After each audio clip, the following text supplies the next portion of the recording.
Hello and welcome to this edition of In Focus. I'm Zendy Garrido. And today with me we have Board of Trustees member and student representative, Ricardo Alcaraz. How you doing, man? Doing good. Thank you for inviting me. It's a pleasure. So, we were talking off the air and you were telling me about your time as a boom mic operator in Santa Ana High School. What got you into, or what was the path like to go from mic person to now student representative and the transition from Santa Ana High School to Santa Ana College? It's a lot. So when I was in film in Santa Ana High School, I was not the ideal film student. It was just like an elective that I just joined. I was the boom mic. I wasn't so good at it, just holding the stand, but I still had to. I still wasn't good.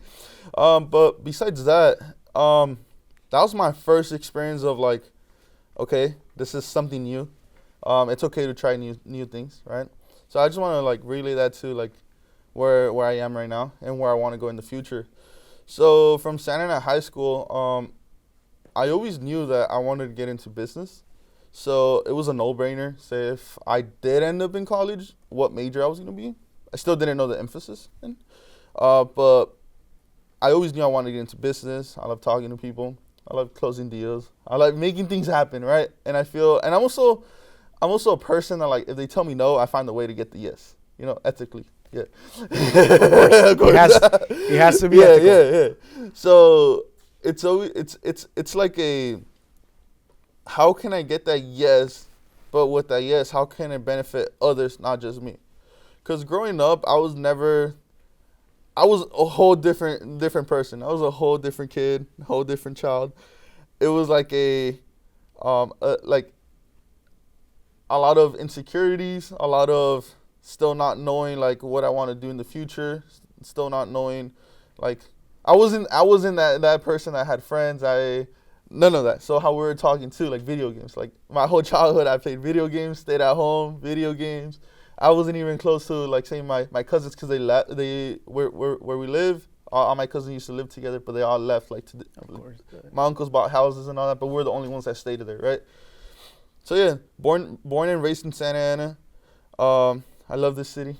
It's I feel like whatever I do, I would always come back and make sure I do something for the city. If it's in politics, if it's in business, if it's in anything, any way I could help by supporting politics or by supporting other people.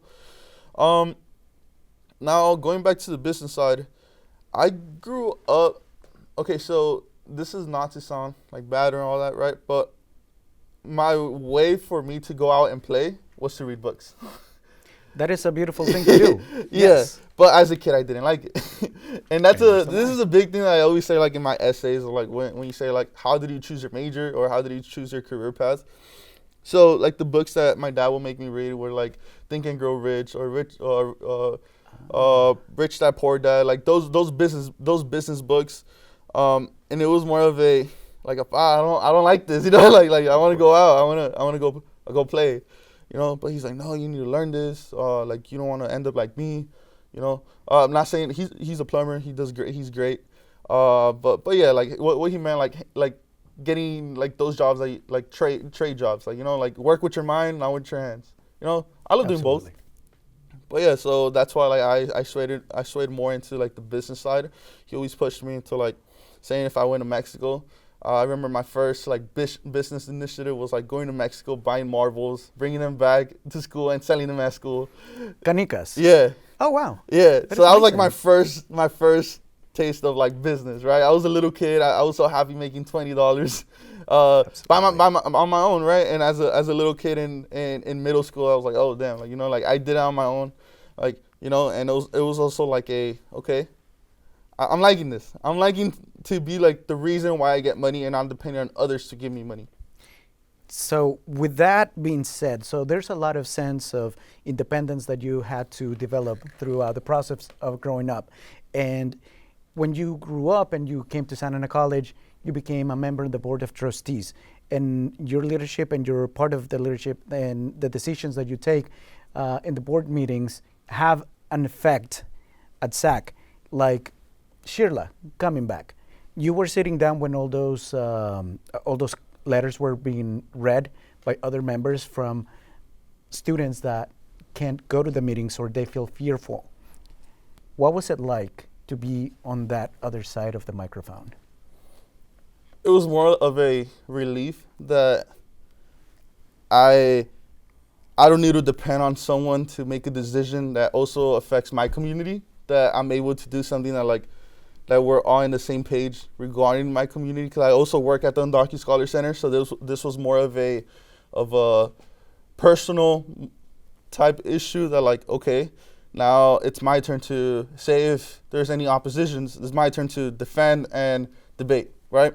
That's another thing. Like, I'm very respectful to saying my elders or anyone that's in the room, right? Because it doesn't matter who's in the room, but you don't know who's in the room, right? Absolutely. So that was like a big rule that I was taught since a little kid. Like, always be respectful to everyone, because like you want to build bridges, you don't want to burn bridges, you know. So Absolutely. so like that was a big thing. But like being up there, it was more of a okay. I saw how the students gathered. I saw what the students were talking about. I saw what the students needed. Working closely with our undocumented student commissioner from ASG, working closely with our student leaders from ASG as well. It was more of a okay, this is what the students want, you know, and this is what I want too, right? So it was a no-brainer, right? Voting yes for the MOU to get reinstated for Churla. And also as a student worker there, it was very difficult having the whole month of March, not all of our programming with Churla being canceled because we didn't have the MOU. Absolutely. And regarding the political climate right now, it was very important for us to make sure that we still have all these things. Because with Churla, we have these workshops. With Churla, we tell the students like, okay, we're able to do this, we're able to do that. We inform the students because we believe the best way to defend yourself is to be informed. Absolutely. So like I was glad that I was the one up there to vote obviously yes on it. So, and also I didn't see it passed, right? There was one that voted no, but it passed. That's all that matters. And yeah, now we have Churla back. And the free legal services that's important. Well, Churla is one of those services that not a lot of students knew about.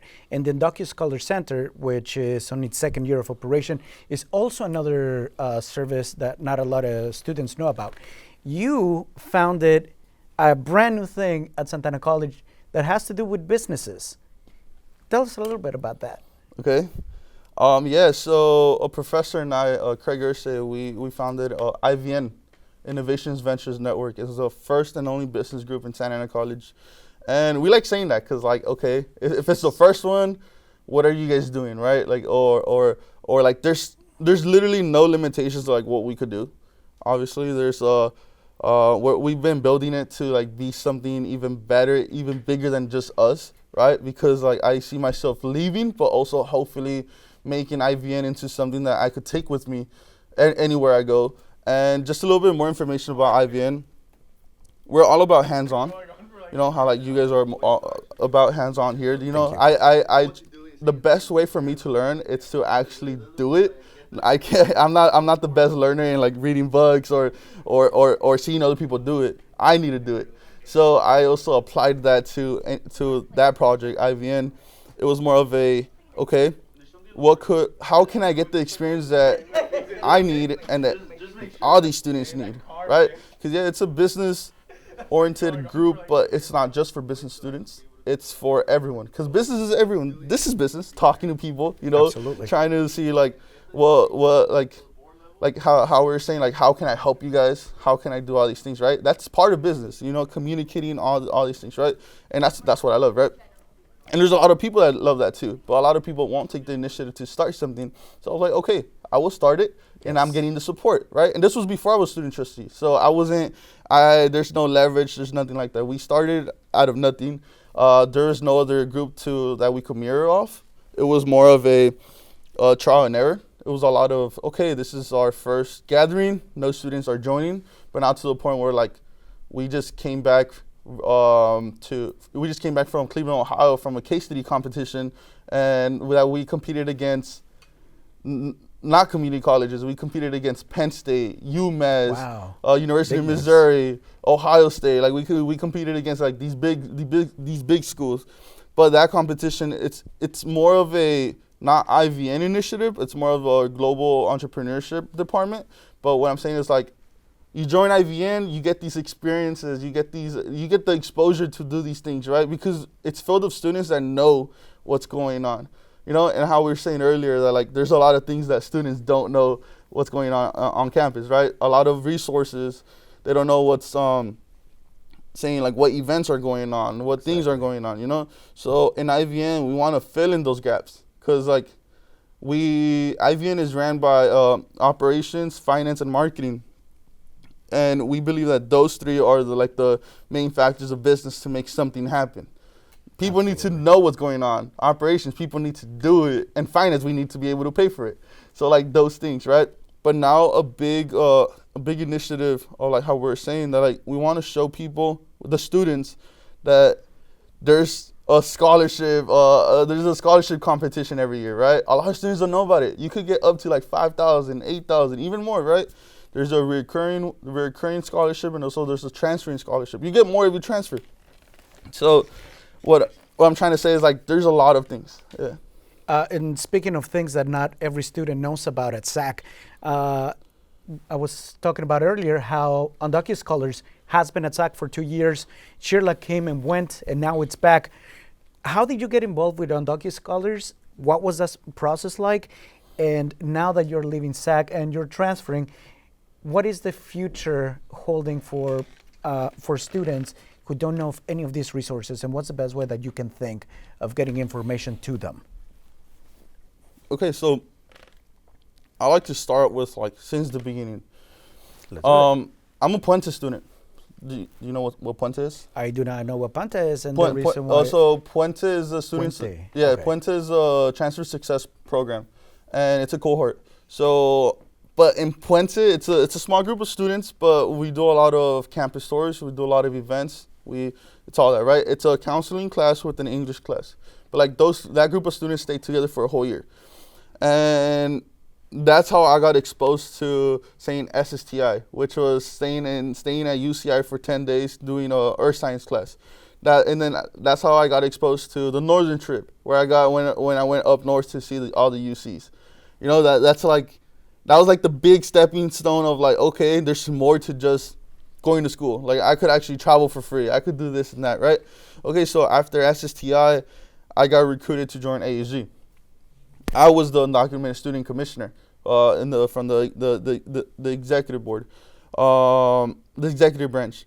And from that, I got exposed to what the Undocumented Scholars is through Puente and through ASG. Because of my position, I have to work with the Undocumented Scholars.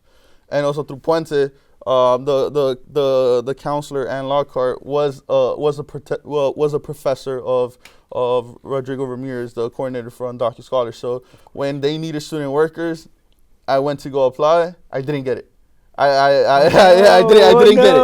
I didn't get it at first. Yeah, I still talk to them about it. I didn't get it at first, but then once I got the position at AEG, we started working more together, and they're like, oh, there's a spot open. So I was like, okay, and I applied, and now he's like, okay. Yeah, so I've been working there for a while now, like almost like a year and a half.